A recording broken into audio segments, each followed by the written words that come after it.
ઘોઘામાં દેશી દારૂના જથ્થા સાથે 2 શખ્સો ઝડપાયા. ગાંધીના ગુજરાતમાં દારૂબંધી વચ્ચે સરા જાહેર થઈ રહેલા દેશી દારૂના વેચાણ કરતા ઘોઘા ગામના 2 ઇસમો ઝડપાયા.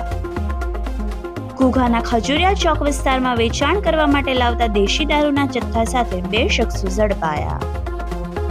આ વિડીયોમાં જોઈ શકાય છે તે પ્રમાણે ખુલ્લેઆમ આ બંને ઇસમો બહાર ગામથી દેશી દારૂ લાવીને વેચવાનો ધંધો કરતા હતા. વિડીયોમાં જોઈ શકાય છે કે બુટલેગર દ્વારા ખુલ્લેઆમ કાયદાના કોઈ ડર વિના દેશી દારૂનું વેચાણ કરવા માટે લાવી રહ્યા છે. જાહેરમાં દેશી દારૂનું વેચાણ કરતા આ બુટલેગરોને પોલીસનો પણ ડર ના હોય એમ નવાબી રીતે બિંદાસ થઈ દારૂની પોટલીઓ વેચવાનો ધંધો કરતા હતા. ત્યારે આ સમગ્ર ઘટનાનો વિડીયો સામે આવવા પામ્યો. આ ઘટના અંગે ઘોઘા પોલીસને જાણ કરતા પોલીસ ઘટના સ્થળે દોડી આવી હતી.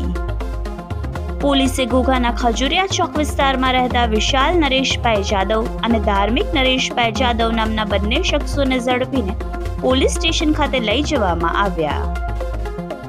પોલીસ દ્વારા બંને ઇસમો વિરુદ્ધ કાયદેસરની કાર્યવાહી હાથ ધરવામાં આવી. Bureau report, Yashvi Gujarat news, Ghogha.